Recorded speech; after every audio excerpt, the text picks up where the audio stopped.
Maithili teacher Chacko ചേട്ടന്റെ ചികിത്സാ സഹായ നിധി രൂപീകരിക്കാനുള്ള ഓട്ടത്തിലായിരുന്നു. പൂർവ്വ വിദ്യാർത്ഥി കൂട്ടായ്മ ടീച്ചറോടൊപ്പം നിൽക്കുമെന്ന പ്രതീക്ഷയിലാണവർ. ദീർഘകാലം പ്യൂണായിരുന്ന ആ മനുഷ്യൻ ഇപ്പോൾ അനാഥനും രോഗം തിന്നു തീർത്ത ആരും നോക്കാനില്ലാതെ ഉണങ്ങിയ ഒരു ശരീരവും മാത്രവുമല്ല ഓർമ്മയുടെ പാതി വെളിച്ചവും കെട്ടുപോയിരിക്കുന്നു. ടീച്ചർ സുജിത്തിന്റെ വീട്ടിലേക്ക് പുറപ്പെട്ടു. കഷ്ടതയുടെ പൊള്ളുന്ന അവസ്ഥയിലൂടെ വളർന്നവനാണ് സുജിത്ത്. അവനിതൊക്കെ പെട്ടെന്ന് മനസ്സിലാകുമെന്ന് ടീച്ചർക്കറിയാം. ചാക്കോ ചേട്ടന്റെ ഓപ്പറേഷനും മരുന്നിനുമൊക്കെ നല്ല പോലെ പൈസ വേണം, ടീച്ചർ സ്വയം പറഞ്ഞു. ടീച്ചറെ കണ്ടതും സുജിത്ത് വളരെ സ്നേഹബഹുമാനത്തോടെ അകത്തേക്ക് ക്ഷണിച്ചു. അവന്റെ കൂറ്റൻ വീടിനുള്ളിലൂടെ ടീച്ചറുടെ നോട്ടം നീണ്ടു. സംസാരത്തിനിടയിൽ വന്ന കാര്യം ടീച്ചർ ഒറ്റ ശ്വാസത്തിൽ പറഞ്ഞു. ഓ, അതായിരുന്നു കാര്യമല്ലേ? എനിക്ക് തോന്നിയിരുന്നു. കാര്യമില്ലാതെ ആരും ഇങ്ങോട്ടിപ്പോൾ വരാറില്ല. കൂടുതലും പിരിവുകാരാണ്. എനിക്കിപ്പോൾ എന്തായാലും ഇതിനൊന്നും വലിയ താല്പര്യമില്ല.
വീട് ഒരു സ്വപ്ന സാഫല്യമാണ്.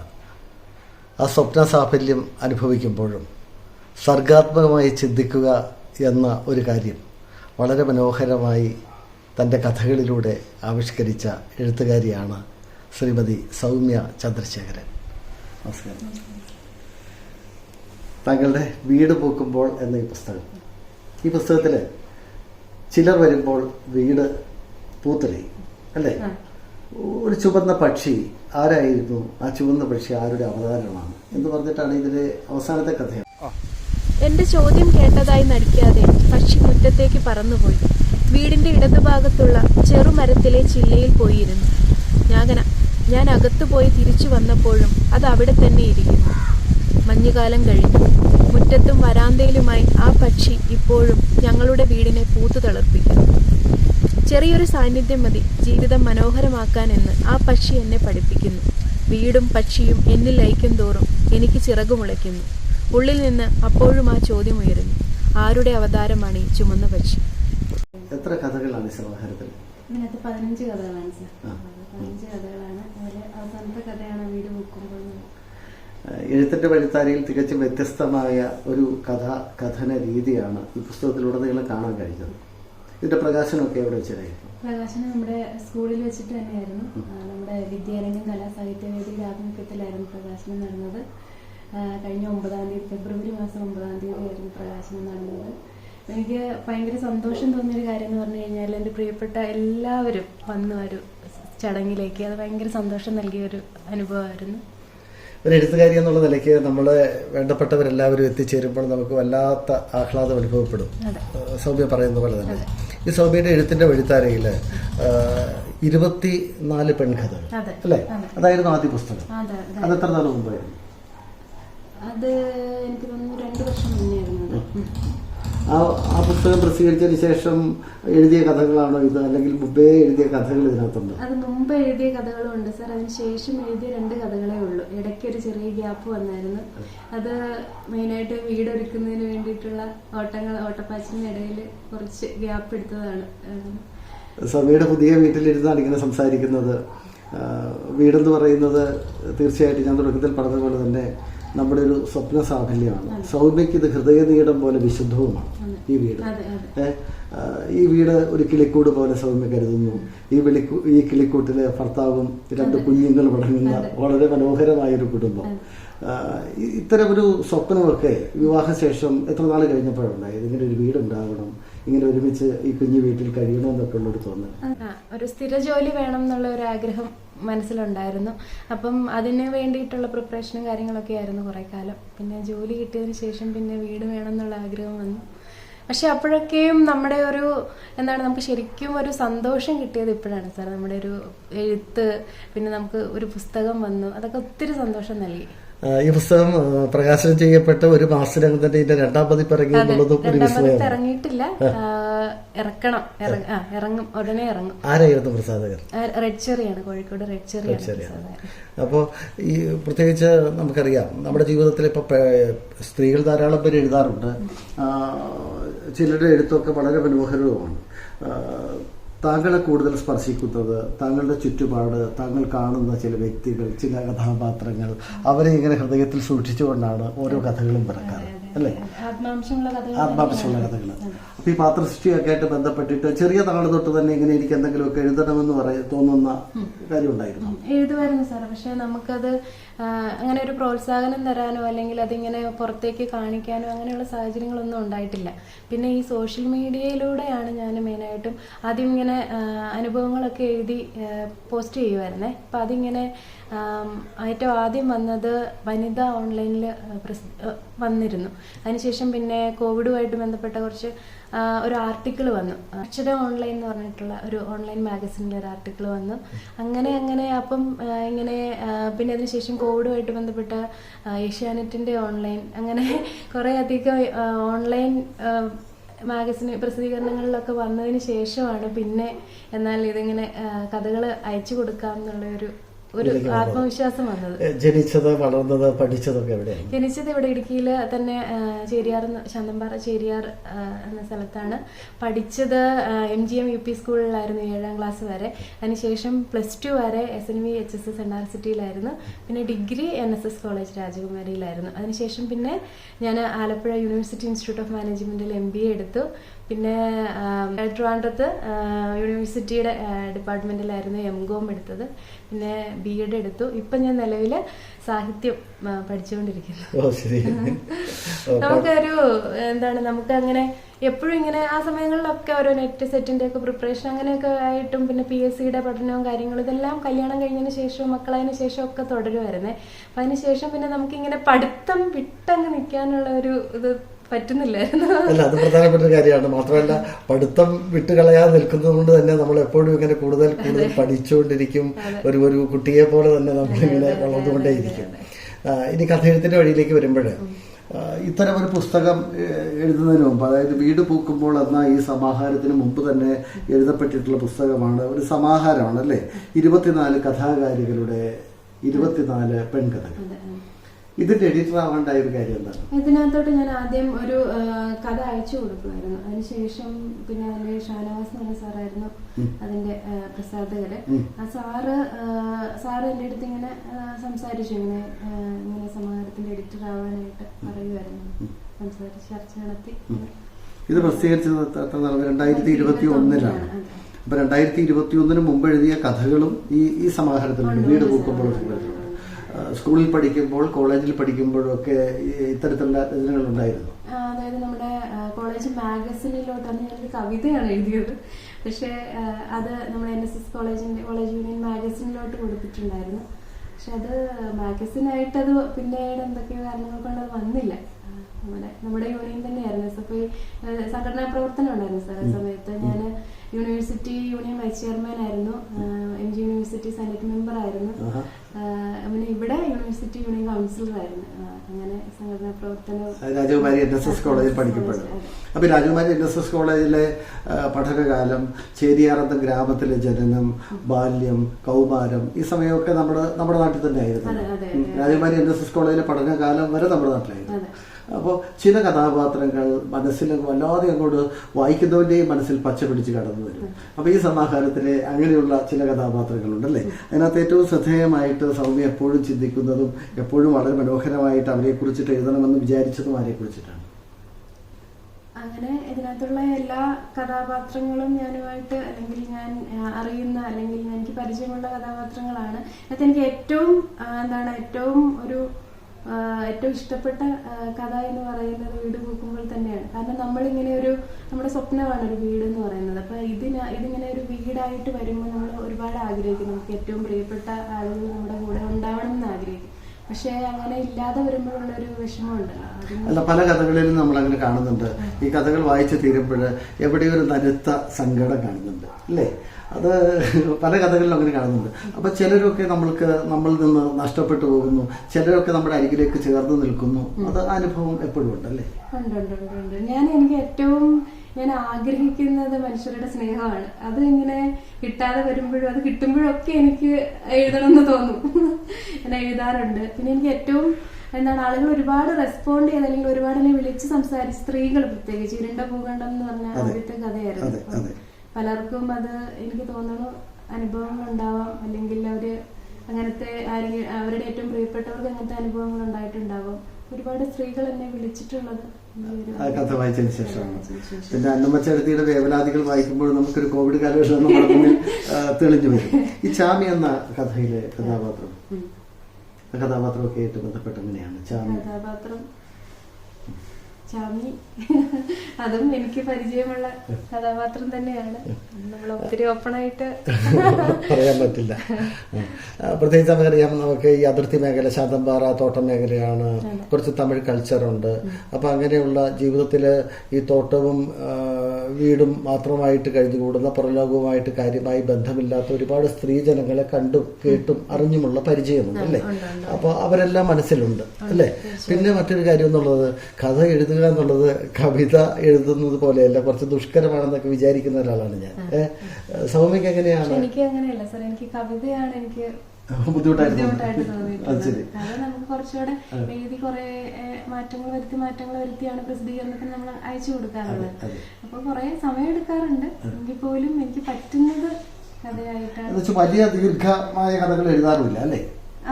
വലിയ കഥകൾ ഇല്ല എന്ന് വെച്ചാൽ തീരെ മിനി കഥകളല്ല താനും, വളരെ കുറച്ച് ചെറിയ കഥകൾ.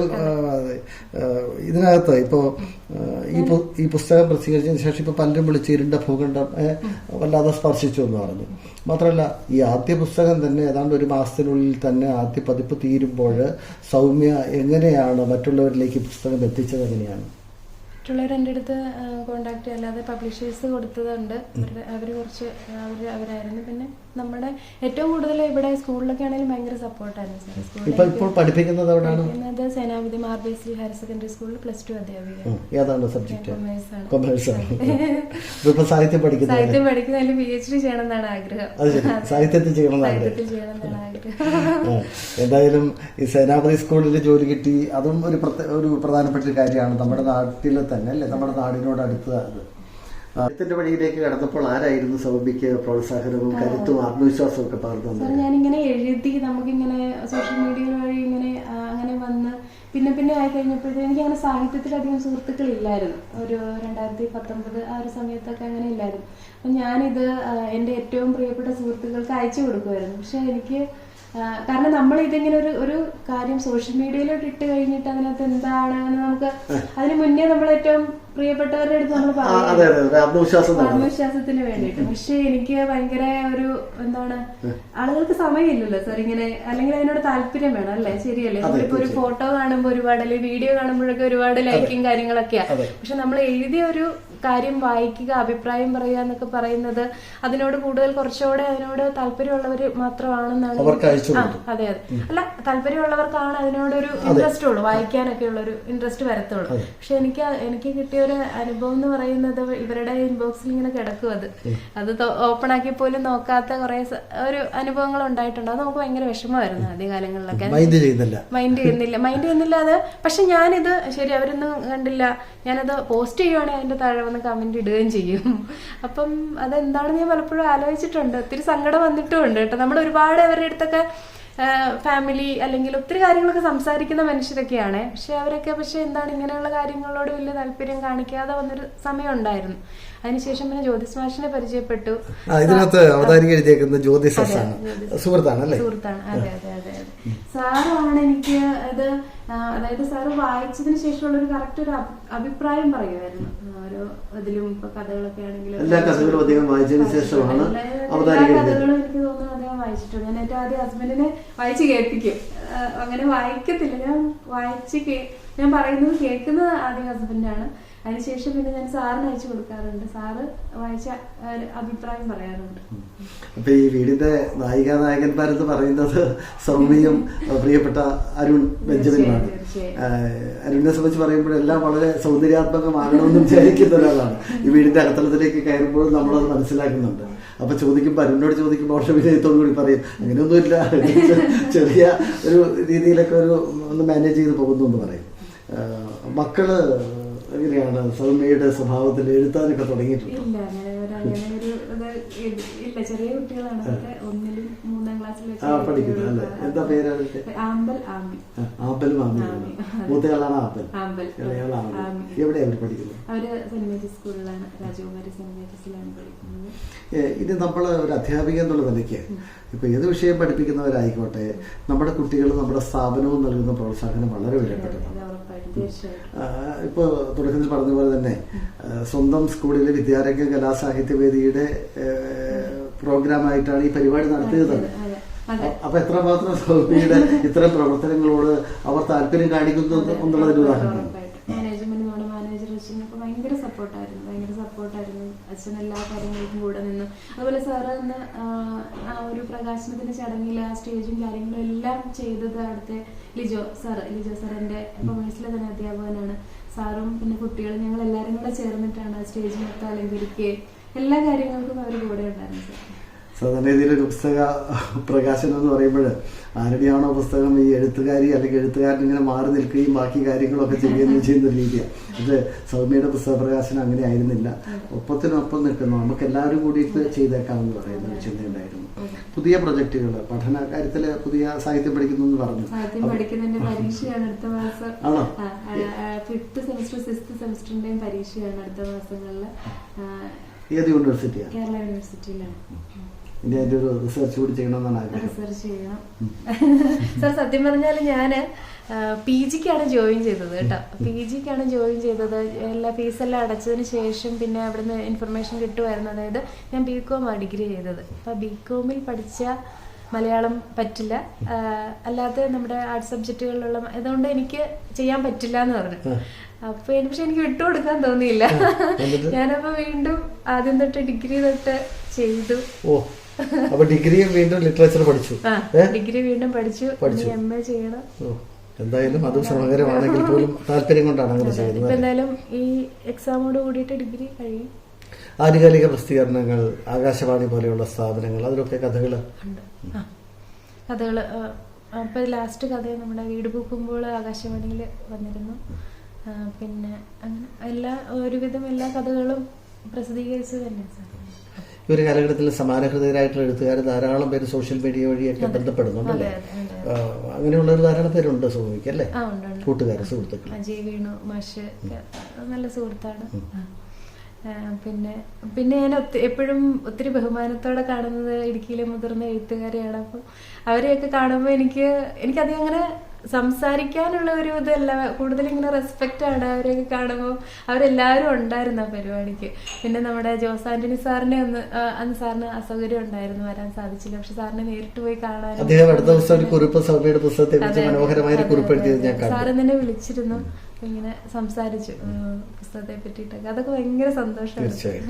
അവരുടെയൊക്കെ അനുഗ്രഹവും ഒക്കെ ഉണ്ടെങ്കിൽ മാത്രമേ നമുക്ക് അല്ലേ അത് ഭയങ്കര ഒരു. തീർച്ചയായിട്ടും സൗമ്യയുടെ എഴുത്തൊരു പ്രാർത്ഥന പോലെയാണ്. കാരണം ഈ മുമ്പേ പോയവരാണ്, തങ്ങൾക്ക് മുന്നേ പോയവരെ ബഹുമാനിക്കണം എന്നുള്ളൊരു തോന്നലാണ്. തീർച്ചയായിട്ടും അത് ഒരു അധ്യാപിക എന്നുള്ള നിലയ്ക്ക് അത് കുട്ടികളെ കൂടി പഠിപ്പിച്ചു കൊടുക്കുക കൂടിയിട്ടാണ് സൗമ്യ ചന്ദ്രശേഖരൻ. സൗമ്യയുടെ വീട്ടുവിശേഷങ്ങൾ കൂടി ഒന്ന് പറയാമോ? ഇടയ്ക്ക് ഞാൻ ചോദിച്ചെങ്കിൽ പോലും ഒന്ന് പൂർണ്ണ തോതിൽ. ശരി. ഹസ്ബൻഡിന്റെ വീട് ആലപ്പുഴയാണ്. അവിടെ അച്ഛൻ, അമ്മ, ചേട്ടൻ, ചേട്ടത്തി, 2 മക്കള്. ചേട്ടൻ സുന്ദരം ഫിനാൻസിൽ വർക്ക് ചെയ്യുന്നു. ചേട്ടത്തി മെഡിക്കൽ കോളേജിൽ അസിസ്റ്റന്റ് പ്രൊഫസറാണ്. അങ്ങനെ പോകുന്നു. ഭർത്താവ് അരുൺ എന്ത് ചെയ്യുന്നു? അരുൺ ഒരു ഫാർമസ്യൂട്ടിക്കൽ കമ്പനിയിൽ വർക്ക് ചെയ്യുന്നു. മക്കൾ 2 പേര് നേരത്തെ പറഞ്ഞല്ലോ, ആമ്പലും ആമിയും. ഈ വീടിന്റെ നിർമ്മാണമൊക്കെ ആയിട്ട് ബന്ധപ്പെട്ട് എത്ര നാൾ വേണ്ടി വന്നു? 1 വർഷത്തോളം ഏകദേശം വേണ്ടി വന്നു സാറേ. പിന്നെ നമുക്ക് ഈ വാർത്തിട്ടുള്ളതല്ലേ, ഒരു പഴയ വീട് തന്നെ നമ്മൾ വീണ്ടും മോഡിഫൈ ചെയ്ത് എടുക്കുമായിരുന്നു. അത് ഹസ്ബൻഡിന്റെ ഐഡിയാസ് ആണ് മെയിനായിട്ടും. അവിടെയും ഒരു സർഗാത്മകത കാണുന്നുണ്ട്. കാരണം സൗമ്യയുടെയും മനസ്സിൽ ഇങ്ങനെയാണല്ലോ, പഴമയെ തച്ച് ഒടിച്ച് കളയരുത്, പഴമയെ നിലനിർത്തിക്കൊണ്ട് തന്നെ ആയിരിക്കണം അതിൽ പുതുമ ഉണ്ടാവേണ്ടത് എന്നുള്ള ഒരു ചിന്ത ഈ വീട് നിർമ്മാണത്തിലും കാണാനായിട്ട്. ഇത് ഒരു ഏകദേശം ഒരു 10-65 വർഷം പഴക്കമുള്ള ഒരു വീടാണ്. അതിന്റെ ആ കൽഭിത്തികളൊക്കെ ഞങ്ങൾ അതേപടി തന്നെ നിലനിർത്തിയിട്ടുണ്ട്. പിന്നെ ഈ കട്ടില് അങ്ങനത്തെ കാര്യങ്ങളെല്ലാം ഹസ്ബൻഡ് തന്നെ ഉണ്ടാക്കിയതാണ്. അങ്ങനെ മൊത്തത്തിൽ നല്ല കാരണം നമ്മൾ അങ്ങനെ അത്ര ഇതായിട്ട് നിന്നത് കൊണ്ട്. പിന്നെ ഇത് വാർത്തിട്ടൊന്നുമില്ലാണ്ട് ഹൗസിംഗ് ലോണും കാര്യങ്ങളും അങ്ങനത്തെ ഒന്നും ഇല്ലായിരുന്നു. നമ്മളെല്ലാം ഇച്ചിരി കഷ്ടപ്പെട്ട് തന്നെയാണ് ഇത്രയാക്കി എടുത്തത്. അതുകൊണ്ട് അതിന് എത്രത്തോളം ഒരു ആത്മബന്ധം ഉണ്ട്. തീർച്ചയായിട്ടും അത് തന്നെയാണല്ലോ വീട് പൂക്കുമ്പോഴത്തൊരു കഥാസമാഹാരം എഴുതാനായിട്ട് പ്രിയപ്പെട്ട സൗമ്യയെ പ്രേരിപ്പിച്ചത്. വീട് പൂത്തലയുന്ന വിസ്മയത്തിലാണ് ഞാനും. പ്രിയപ്പെട്ട സൗമ്യ ചന്ദ്രശേഖരന്റെ വീട് പൂക്കുമ്പോൾ എന്ന പുസ്തകം 1 മാസത്തിനുള്ളിൽ തന്നെ 2ാം പതിപ്പ് ഇറങ്ങി എന്നതിലല്ല കാര്യം. ഇതിലെ കഥകൾ വായിച്ചവർ വീണ്ടും വീണ്ടും പുസ്തകം വായിക്കുന്നു. ആ കഥകൾ വായിച്ചവരെല്ലാം വ്യത്യസ്തമായൊരു ആഖ്യാന രീതി, ഹൃദയത്തിൽ തൊട്ടെഴുതിയ കഥകൾ എന്ന് പറയുന്നു. എന്തായാലും സാംസ്കാരികത്തിൽ പങ്കെടുത്തതിന് ഒരുപാട് സന്തോഷം.